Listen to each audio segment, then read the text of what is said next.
What's happening, YouTube? I am back after a 2-month unintentional hiatus. You know, every time I do one of these, I say it's not going to be that long until my next video, and then it always inevitably is. It's because I'm the king of procrastination. I'm slow as fuck, and sometimes I just don't have the motivation, which is kind of my own fault, I guess. No big deal there. But yeah, 2 fucking months, if not more, than the last time I shot one of these.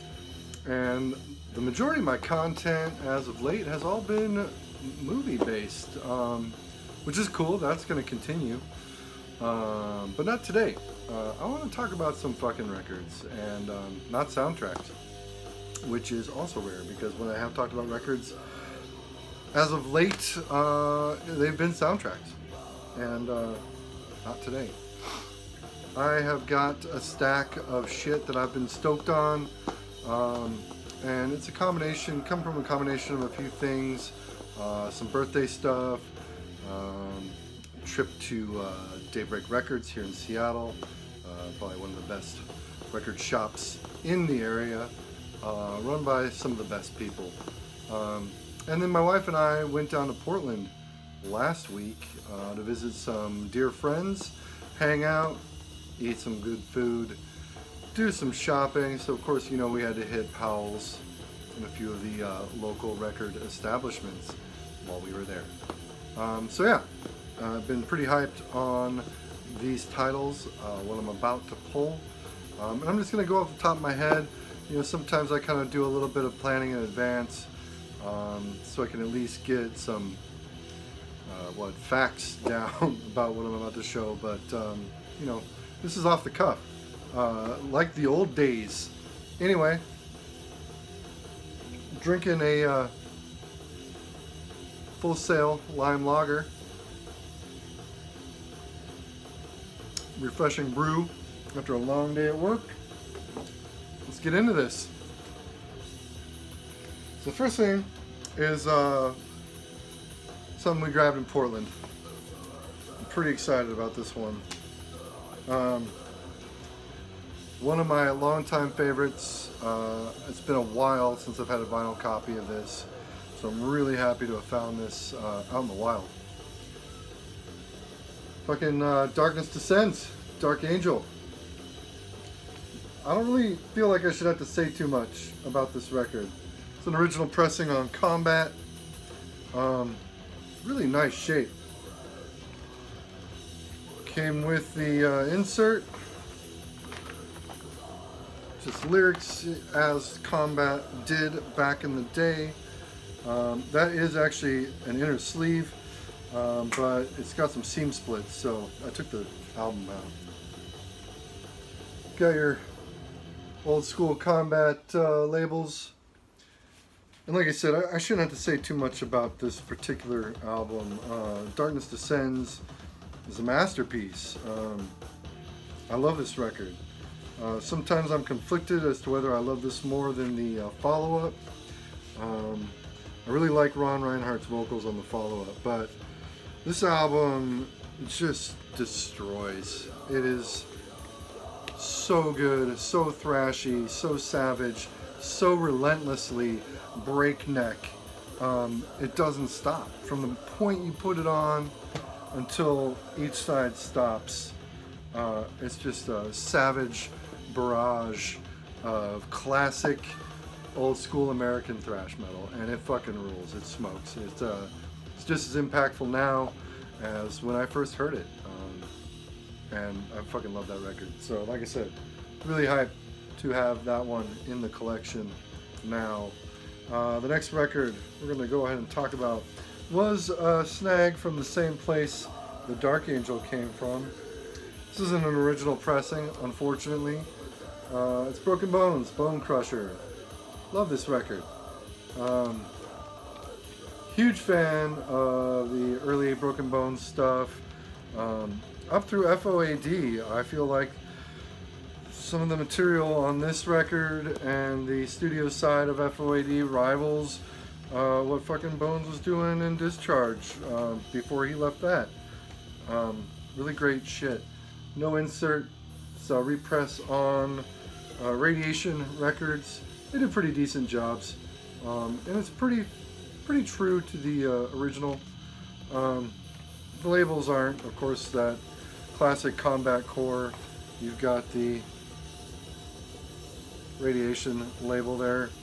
I love this record, and even though it's not an original, it's fucking nice to have in the collection. I'd love to snag an OG one day though, if I ever come across one.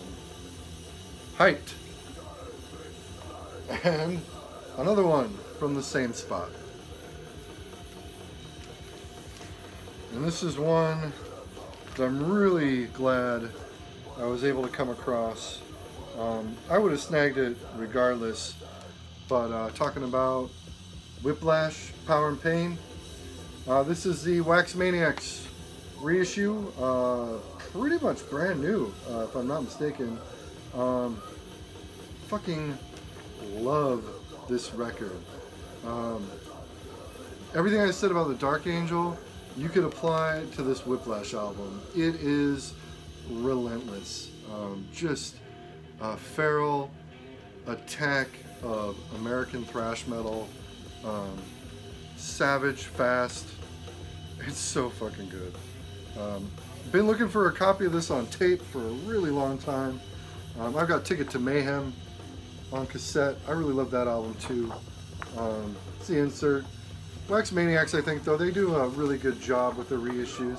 I know some people complain about the sound sourcing, and you've just got like interview bits and information and stuff in there, along with lyrics. One of the things I really like about Wax Maniacs, and it's totally superficial, is how they do their labels. You've got the Wax Maniacs label there, mocked up to look like the old fucking Roadrunner label. It's a nice little touch. Ultimately, it doesn't amount to determining whether the record's good or bad, but you know, it looks fucking nice. And this is a great reissue. Probably one of my favorite things that I've picked up this year. Just, you know, mandatory if you're into this kind of shit. And why wouldn't you be if you're into good tunes? I can't recommend it enough. And you get to watch me struggle with putting that fucking inner slip, or inner sleeve, inner insert back in the fucking record. Alright. Now we've got some shit that is not from Portland. This is a record I picked up for my birthday. It's one I've been after a long time. It's a grail of sorts. I had this back when it came out, bought it new, and I've talked about my collection before, how I basically started from zero, lost everything back in around 2001. Not a good time, so, you know, don't get rid of your record collection. Unless you're doing a purge, and it's on purpose, and you thought about it for a long time. Anyway,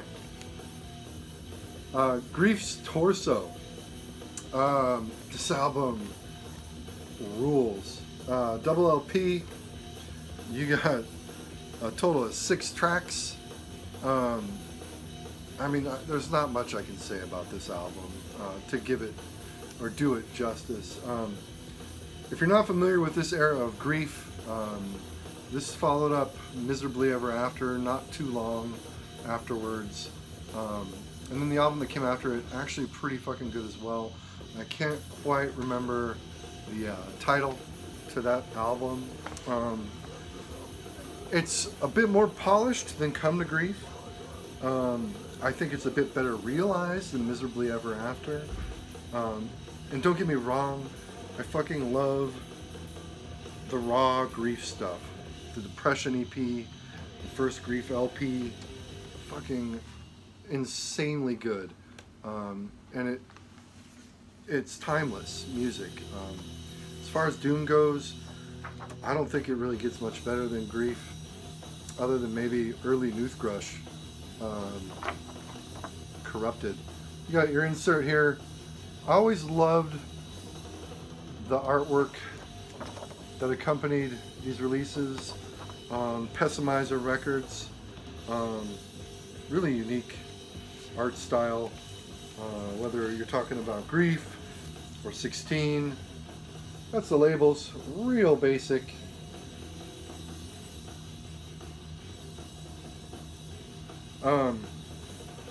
16, Dystopia,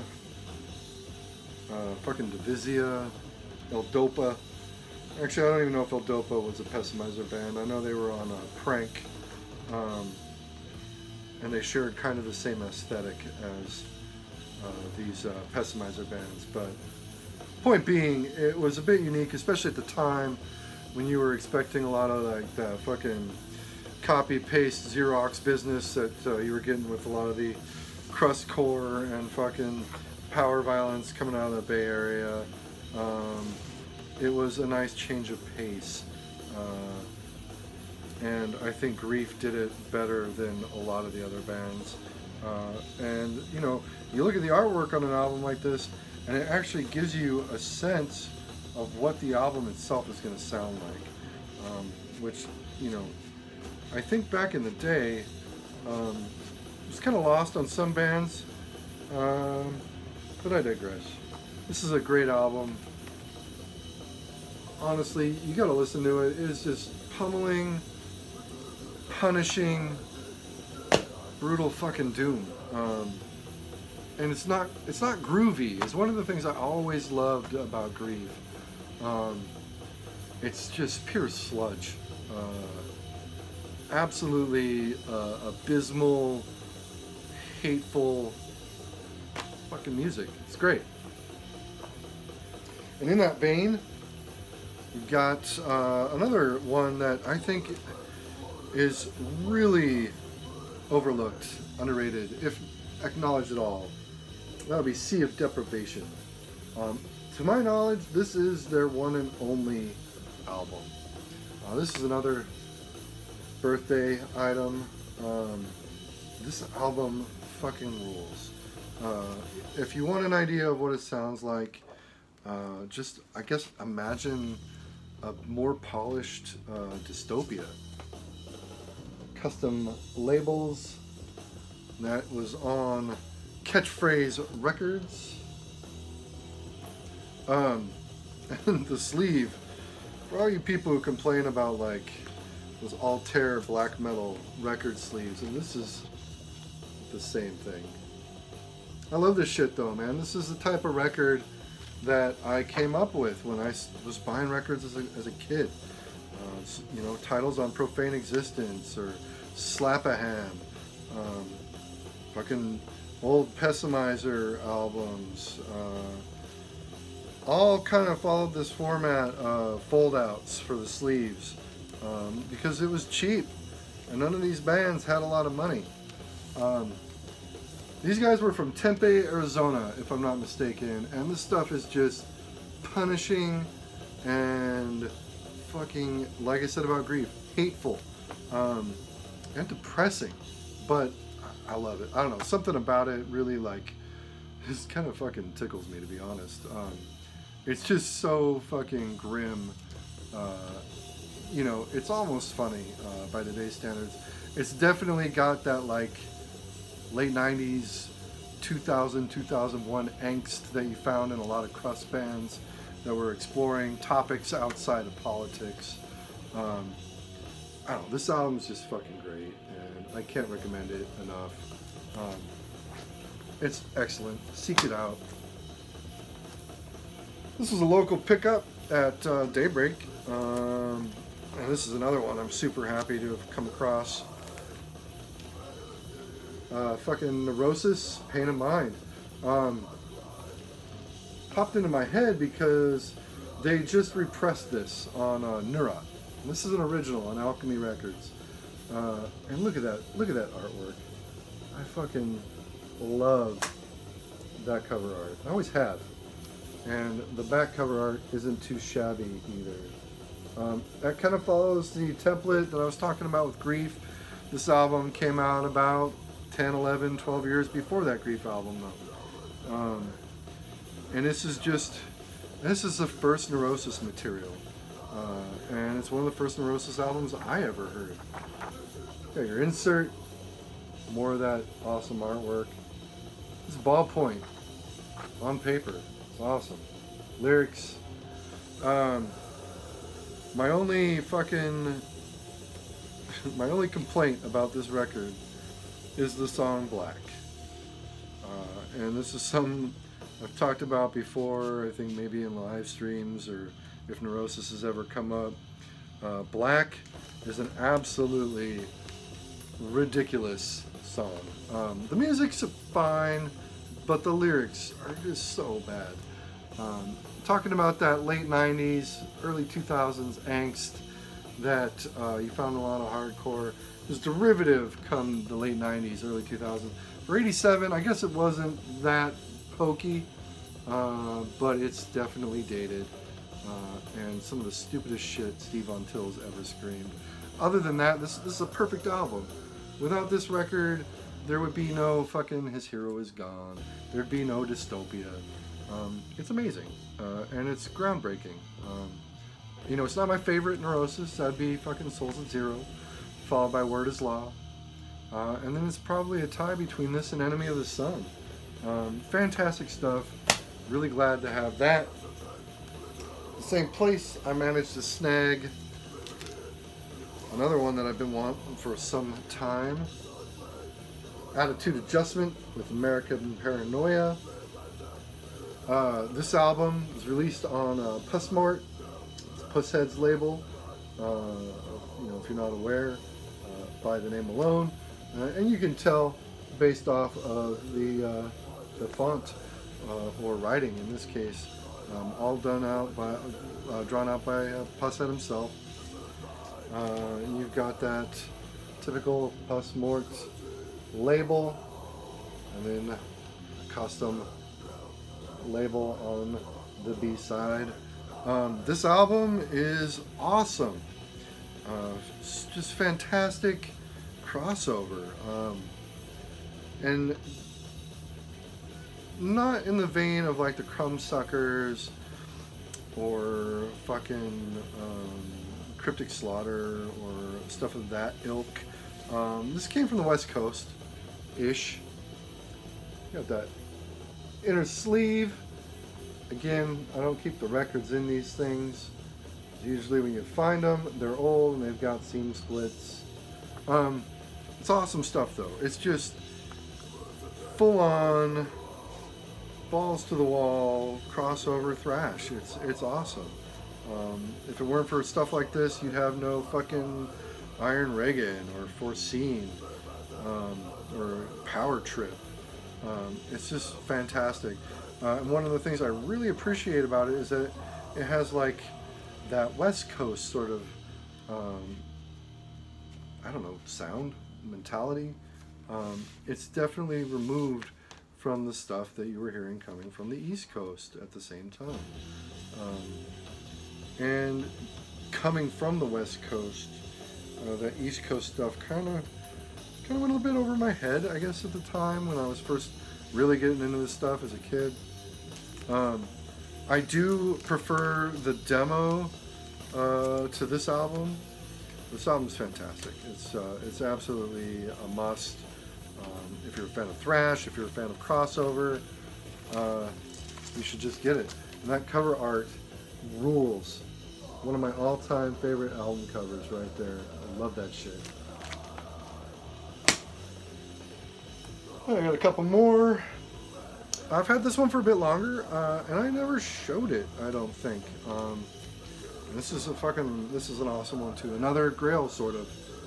It's the Death's Door comp on fucking RC Records. Collection, as it says, of brutal death metal. So you've got fucking just great tracks on here. I mean, look at that collection of bands.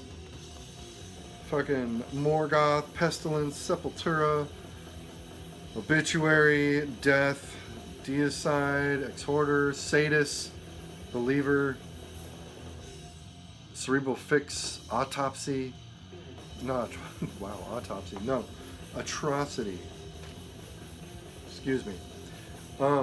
There's not a bad track on this record. It is a great comp, and one that I feel like has become overlooked when you talk about classic comps. Everybody just kind of goes to the Death is Just the Beginning stuff, which, I mean, those played their parts as well, but I just feel like this album is a bit more important given its age in comparison to those Relapse comps or those Nuclear Assault, Nuclear Blast comps, and its pedigree of bands. The only band I really don't care for, to say I don't care, the track they provide is great, but I don't own anything by them, is Believer. And that's about it. Everything on here that is aside from that, it's just fucking stellar. Great stuff. And this is another one. This is a recent reissue as well. I had to snag this because I have been looking for a copy of this for a while. Pungent Stench. For God, your soul. For me, your flesh. Fucking classic. Get the artwork. Of course, it's uncensored, but I'm putting my hand over the questionable fucking content. This was released by Back on Black. It is one of 2 Back on Black reissues that I've got. And this one is a lot better than the other one. The other one I have is English Dogs, Forward to Termination. The sound on this is fantastic. With the great inner label. And you know, it looks basically the same on the second LP. Fucking fantastic album. It's a classic. It's another one that I really shouldn't have to say much about. It's just fucking excellent. And again, like I said, it's one that I have been looking to add to my collection for a while. It's actually the last of the classic Stench albums that I needed to get. And I'm super stoked to have it. And that's the last one. Pungent Stench. Fucking get into it if you're not already. And that brings me to a close. This may be the shortest video that I've shot in the last year. I am at less than 25 minutes. So as always, YouTube, thank you for watching. Thank you for subscribing. Thank you for commenting. Thank you for engaging in dialogue when I put these things up and giving me your thoughts, your opinions, your feelings on the shit that I show to the camera, and for all the thumbs up. It's awesome to me, and it never will not be awesome to see the kind of feedback that I get uploading these things, because I mean, really, I'm just a fucking guy with an opinion like so many others, with a fucking YouTube channel, showing records like so many others, and if I'm not showing records, I'm showing movies like so many others. But you guys keep coming back, and that's awesome, and I appreciate it. I am nearing 1,500 subs, and I'm going to do a pretty fucking big deal giveaway for that event. When I get a little bit closer, I'll probably make another video announcing something. I kind of have to still iron out a few of the details for that, but should be awesome, and I hope that a lot of people take part in the contest when I do it. So that said, I'm gonna get out of here, YouTube. It is like 7:30, 7:45 my time. I'm gonna take my shoes off and watch a fucking movie and turn off my brain. Peace out and keep it real.